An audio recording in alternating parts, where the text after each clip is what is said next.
back to Stylish Naija YouTube channel. I want to say thank you to all of my subscribers. I really appreciate you guys for subscribing to my channel and for liking my video and sharing my videos. If you have not subscribed, please subscribe and like my video. Hit on the bell on the side just to get an update. Today, this is actually a subscriber's request. Someone actually sent it to me. I'm going to be showing you how to do a neckline yoke. This is really simple and easy. So I just made it so simple for you to understand it in a jiffy. So I have my bodice already cut out here. So you could decide to use any pattern of bodice of your choice. So this is the back of the bodice, this is the neckline, and then this is the front part of my bodice. So if you are interested in our online classes for October, so I'm going to drop my WhatsApp number on the description box and on the comment section, so you could just send me a message on WhatsApp and then I'll send you the course outline. So let's go back. So this is the back piece, like I was saying, and then this is the front piece. So I have my basic lines on the dress. So this is the bust line, and then the under bust, and then the waist line. So for a yoke like this, you know, because this is an off shoulder, you could make it a tube. Because it is an off shoulder, so I actually dropped mine with 6 inches. So you could see 6 inches, and then the bust line is 11, 15, and then 18. So I'm just going to get the fabric that I'm going to use for the yoke with my basic lines already ruled on it also. So this is my bust line, this is my under bust line, and then this point is going to be the yoke line. So I'm going to take it like so. You can see how it is. It's just on it exactly the way it's supposed to be. So now the next thing I'm going to do, so for this, what you really need to measure it is your shoulder, how wide you want the top part to be. So that's just basically what you are going to use to do this measurement.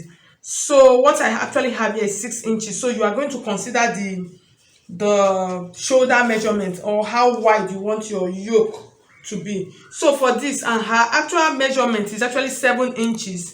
But I'm going to be making use of 5 inches. That's the yoke. I want it to be 5 inches. The width, that's from the top point. This is going to be 5 inches. So I'm going to mark my 5 inches like this from this point. I'm just going to bend it like this, and then I'll come to the chest and line point. So this is the chest, actually the chest line.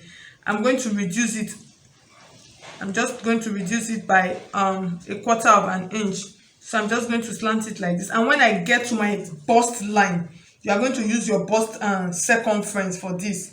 So mine is actually 8 inches, what I'm using. So that is 4. When you divide into 2 is 4. You use your bust nipple to nipple measurement. It's always better. So you could see the way I'm slanting it down. And then for the down part, I'm going to use the same 4 inches. So I'm just going to slant it like this. And then I'm going to mark it out with my ruler. It's not really straight, if you notice it. It's really not straight.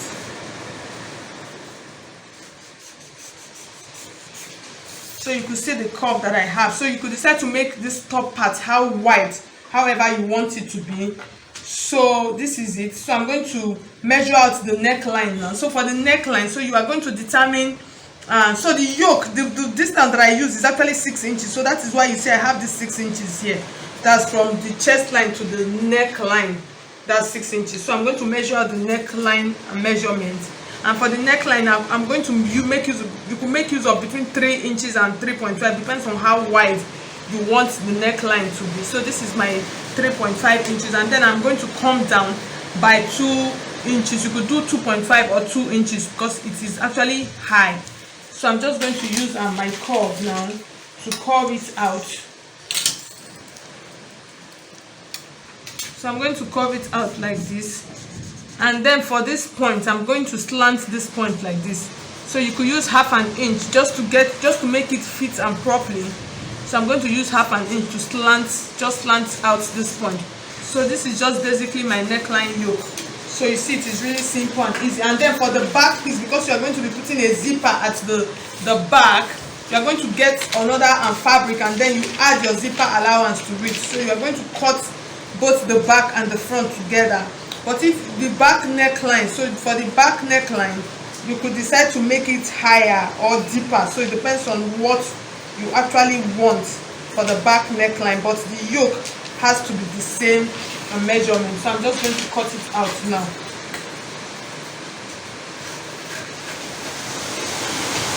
So guys, so this is it. This is the end of it. I've come to the end of this illustration. If you find it helpful, please like this video and share this video. If you have not subscribed already, please subscribe. So I'll see you in my next video. It's actually raining, so that is this noise that you are hearing. So thank you so much, guys. I'll see you in my next video. Bye.